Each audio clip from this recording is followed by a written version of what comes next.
Hello, I'm James Henry, and this is The Message. The Message. Good morning. I'm James Henry. I'm the pastor of St. James, and this is the second week in Living a Better Story. Last week, we began with this guy, David. Let me just kind of take a moment of personal privilege. Since I'm preaching, I get to do those things, and just kind of talk just a moment about the David story, because for many people, it's maybe not a familiar story. It's not something you grew up with or learned about.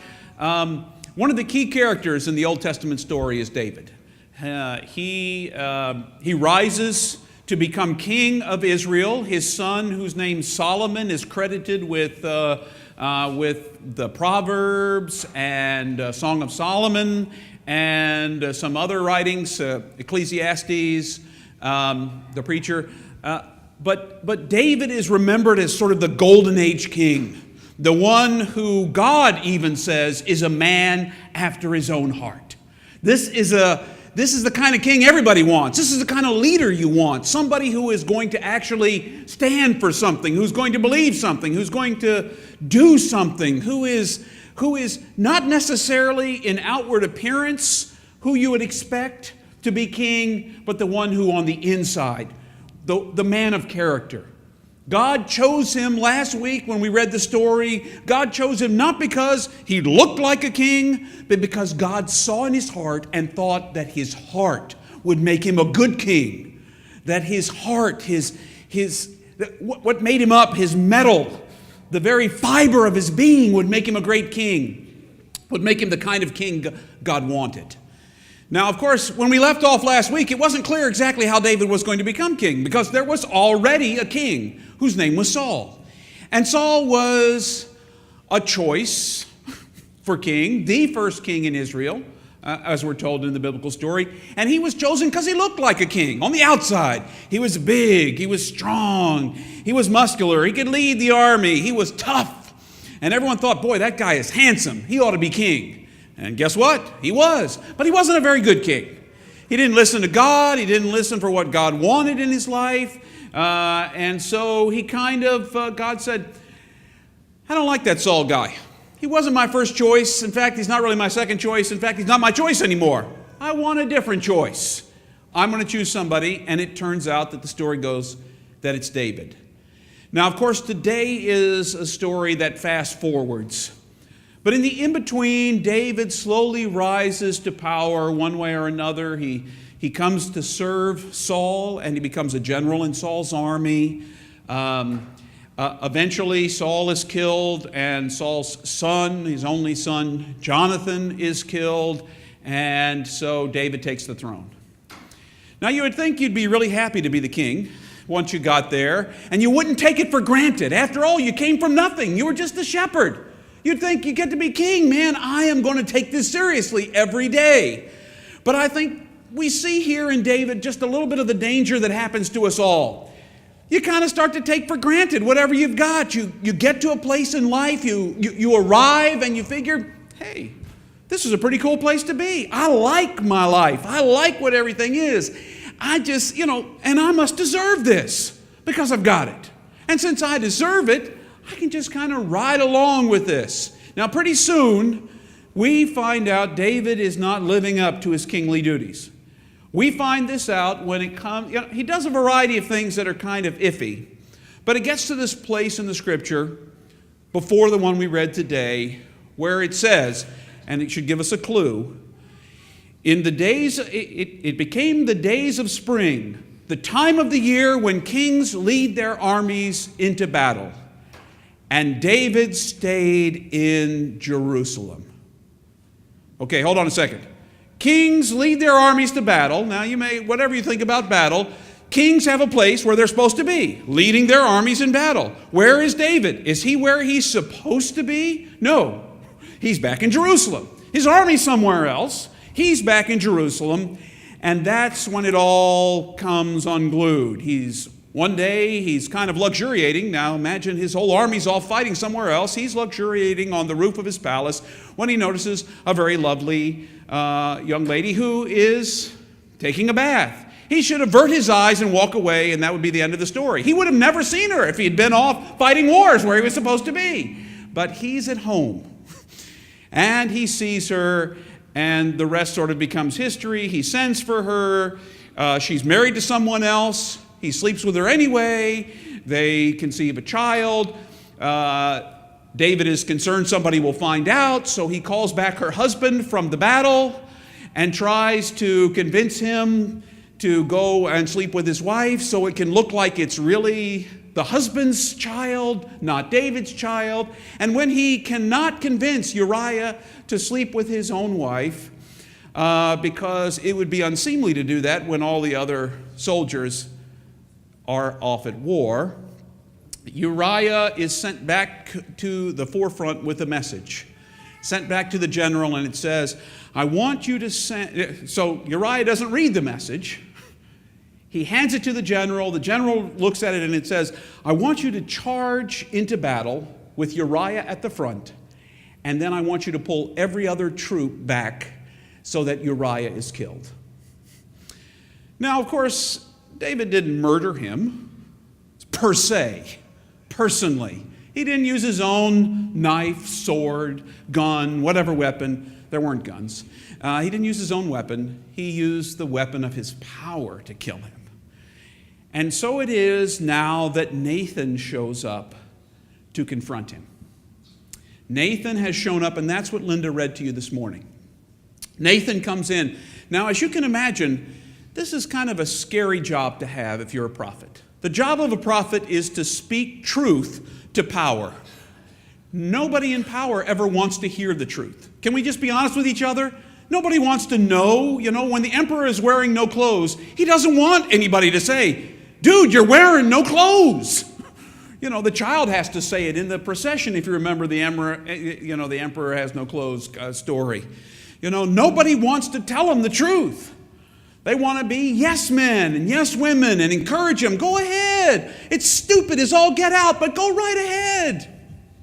Go right ahead. So Nathan shows up and tells him a story. There was a rich man and a poor man.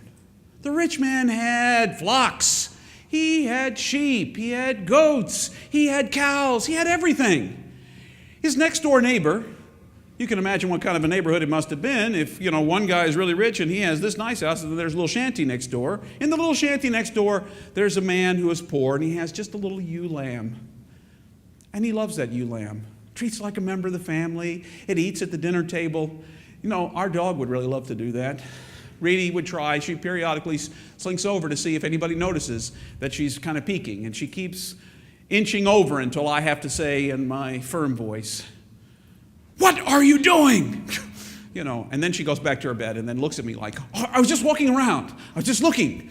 You know, in any case, this ewe lamb becomes a member of the family, raised with the kids. So a traveler comes to visit the rich guy, and what does the rich guy do? He doesn't take one of his vast flocks. He takes the one lamb that the next door neighbor has and kills him. David is incensed. Of course he's angry. What kind of a whack job acts that way? Well, you, David, you have wives. You have all the riches that you could possibly want. And because you weren't where you were supposed to be, you saw somebody else's wife and you wanted that too. Even though somewhere inside yourself you should have known it was wrong. Now, you might say to yourself, okay, this is just, James, this story is just not getting any better. This is not getting any better. Where is the character development in this? What I see in David is a terrible character. This guy is totally messed up. He has completely taken his power to his head. He has just gone down the wrong road. Where is the character development in this? Well, that's why I'm here. So I can answer questions that I make up myself and have answers for. We see character development when David is confronted by Nathan. And Nathan says, you are the man. Now there's a crossroads in that moment. When you realize you've gone astray. When you realize, oh my gosh, he's talking about me. He's talking about me.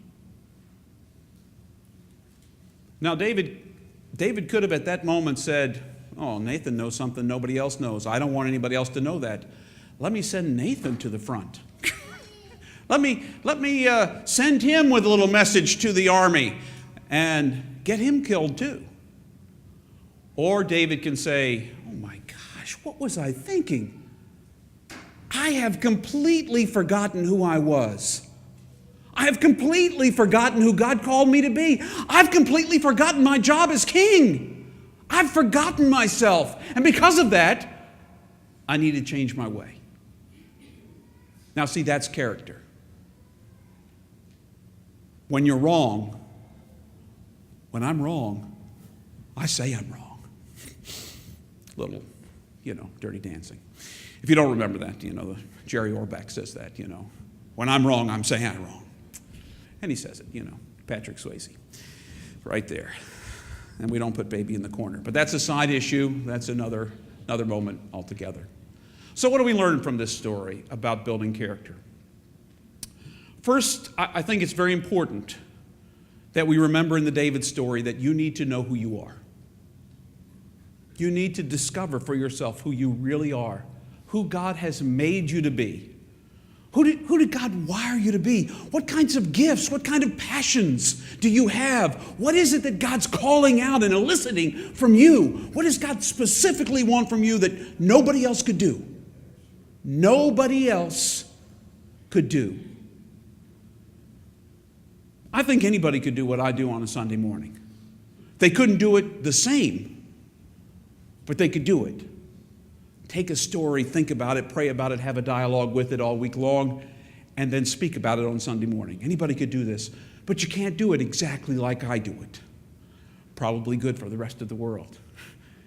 Each one of us is wired to do something specific. I'm kind of wired that when I go into strange places, I end up in conversations with people, and it almost always comes down to faith that we have the conversation about. Until, of course, they discover I'm a pastor, and then they don't want to talk about it anymore because then they're concerned that I'm going to be judging whatever they say to me, and so the conversation ends. I try not to let anybody know who I am until way late in the conversation when I've said things that they, didn't throw them off. But the truth is, we need to discover who we are. If you don't know who you are, and you know what? It doesn't matter how young or old you are. You cannot know who you are. You cannot have yet discovered what God has wired you to do, what you're meant to be passionate about. I am convinced God is wiring me for new things all the time. I'm 52 years old. I'll be 53 this year. All sorts of bizarre things are happening in the world around me. The world is changing. It used to be if you built a church, they would come. It doesn't happen like that anymore. Now we have to engage the world on the world's terms with the good news as it comes to us through Jesus. We have to find ways so that the good news is proclaimed and touches people's lives. So we have to discover how to do that. We have to discover who we are. That wasn't my first original point. By the way, if you are a high J and need a list, I have 4 points today. One is discover who you are. Second, after discovering who you are, you need to pay attention. That seems kind of simple, pay attention. But I think it's when we stop paying attention to like our everyday disciplines, when we stop paying attention to talking to God, when we stop paying attention to praying, when we stop paying attention to loving our neighbor, loving the Lord our God with all of our hearts. It's when we stop paying attention to the call to do those things, when we stop paying attention, it's when we stop doing them. It's when we forget who we are. David stopped paying attention. He stopped attending to that God who loved the heart that was within him. And David thought it was all about him. As soon as I start thinking my story is about me, I forget who I am because my story is not about me. And your story is not about you. Your story is so much bigger. Your story is about God. God's work in your life. God's using us as tools. God's wanting to partner with us to transform the world. That's what our stories are. But as soon as we forget to pay attention, when we forget to pay attention, that's when we lose track of the story. And I start thinking, this is about me. This is about how handsome I am. This is about what an amazing preacher I am. That's why you gather here every week, because I'm amazing. I speak the word of Jesus Christ, and you are lifted above your seats. I can almost see it now. If I do this, it might levitate you. Can you feel it? Oh, that was just me moving up and down. Okay, didn't work. It's not about me. I am convinced the reason we gather in this place is because of Jesus. We come here because of Jesus' story, not because of the way James tells it. Who cares how James tells it? Who even cares who's telling it? If it speaks to my heart and the community invites me to love the Lord my God with all my heart, soul, mind, and strength, and my neighbor as myself, it doesn't matter who's talking. So pay attention. Pay attention, because it is way too easy to forget.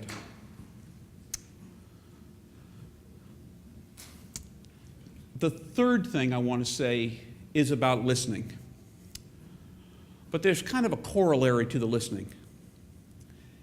You need people in your life who will hold you accountable and to whom you will listen when they say something. We don't get Nathans. Strangers do not walk up to me when I'm on the metro and say, James, let me tell you a story. And then at the end, you are the man. I don't get that very often. You? Any of you get that kind of thing happening to you? You're just walking along, somebody tells you a story, and then says, you're off base, off base. Get back on base. Probably not. Strangers don't do that. But I do have people that know me that do.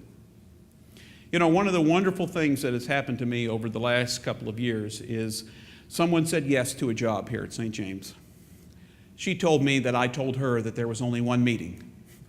I probably only did tell her there was one meeting a year when they had to decide whether to invite me back or not. Kristen never likes for me to talk about her out loud. Tough, Kristen, tough. Kristen is our staff parish relations person, which is essentially a highfalutin way of saying our personnel, human relations person.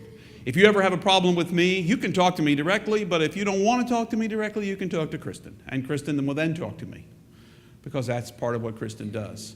But one of the things Kristen told me I could not do is work on my day off. Friday is my day off. I used to work on my day off. I used to like to work on my day off. The only difference was I didn't come into the office, so you didn't know I was working, and I could work without being disturbed because nobody called me or bothered me because they thought it was my day off. At least they, but I would be working because that was a good day. Kristen doesn't put up with that anymore.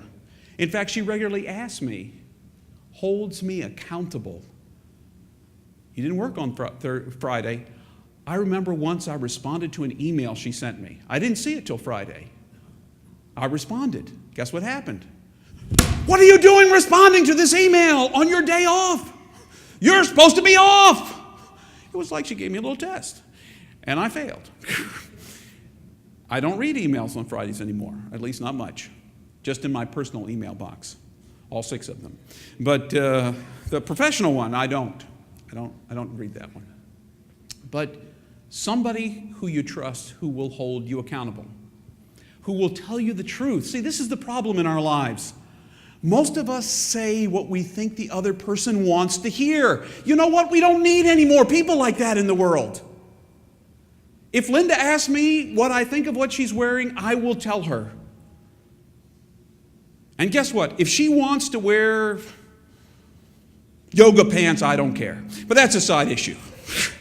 Apparently, that's a big Christian issue, whether people wear, yoga pants. Next week, I might show up in worship with yoga pants, and you'll just have to deal with it, won't you?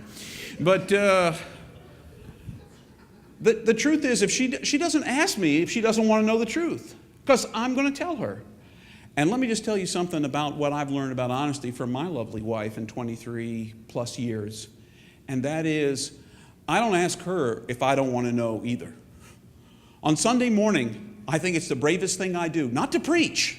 That's not brave at all, although it makes me sick and, takes courage to get up here and start talking to you. But the bravest thing I do is after I finish preaching, I ask my wife, what do you think?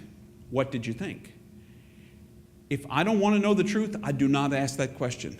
If I already knew it was just the worst one ever, I don't ask her because you know what? She'll tell me. James, did you even read the Bible this week? That story is not about that.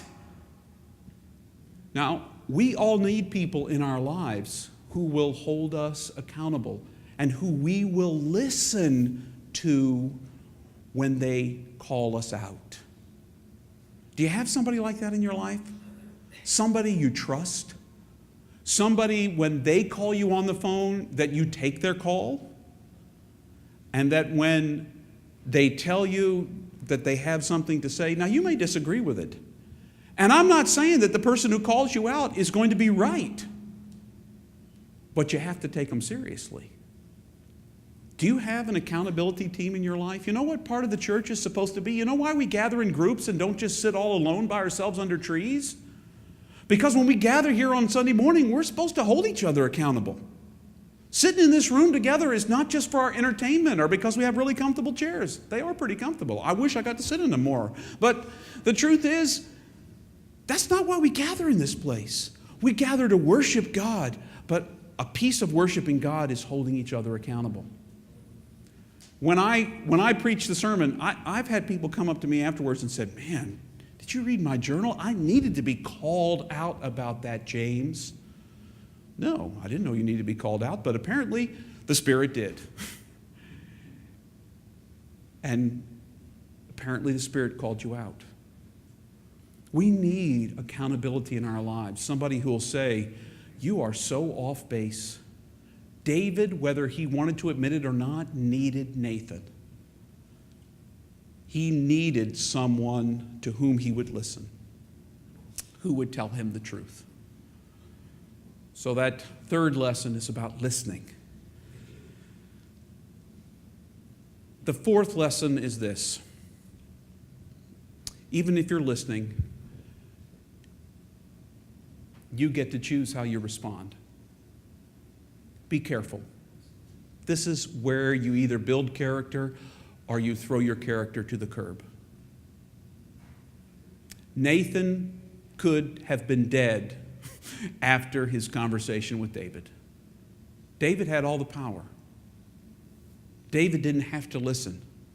But David's response is, I have sinned against the Lord. David knew he was wrong. And David, if we were to follow the story on, and we will, changes his behavior. That's character development. Let me just give you a heads up. If you are within hearing distance of me, whether you're in this room or online, you're going to mess up. Can we just be honest with each other? Probably before the day's out, every single one of you will do something wrong. Not me, of course, but you. We'll all do something wrong before the end of the day. We will all make mistakes. Character is about how we respond when we realize we made the mistake. Now, David didn't do too well after the first mistake, committing adultery with Bathsheba. Tried to cover it up. Invited Uriah back to make it look like he hadn't made a mistake. Then when Uriah won't be party to covering it up, he kills Uriah and takes Bathsheba as his wife. At no point in this has he ever confronted the reality that he's done something wrong. Never. Until Nathan calls him out. And he gets a choice to respond. I have sinned against the Lord. You know what? Every single one of us in this room could say that. Because we have. If you think you haven't, you're deluding yourself, and you need to find somebody who will tell you that you have sinned against the Lord. And listen. Listen to them. If you can't listen to me, listen to somebody else. We have all, and could say that out loud. The good news is that doesn't have to be the final word. We follow a God who forgives. We follow a God who transforms. We follow a God who loves you in spite of your mistakes and invites you to change directions. We follow a God who loved you so much that he sent his Son into the world for you. For you. So you would know that forgiveness is yours if you ask. Forgiveness is yours. God assumes you're going to make mistakes. God would like it if you didn't, but God assumes you will. God also assumes and knows that he loves you and wants to reconcile with you and invites you back and is more than willing to forgive you and transform your life. So, your assignment, should you choose to accept it, is to discover who you are. Once you've discovered who you are, to pay attention to who that is, who God's calling you to be, not to forget, not to take it for granted. Don't forget your spiritual disciplines. Live those spiritual disciplines even when they're not fun. Find an accountability team and listen to them. At least one person who will call you out. And finally, be careful how you respond when you are called out, when you realize you've made a mistake. Do respond carefully, because that's what God wants from us. I have another device in my life that always holds me accountable. I just recently got it. This never lies to me. My Fitbit never tells me that I've walked 10,000, 20,000 steps when I've walked 2,000 steps. If I look at the end of the day, it tells me 3,000 steps. Oh, really? I'm sure I did more than that. The Fitbit doesn't say, oh, yes, James, really, yes, you did 6,000 steps. I just made that up that you did 3. It holds me accountable in its own way.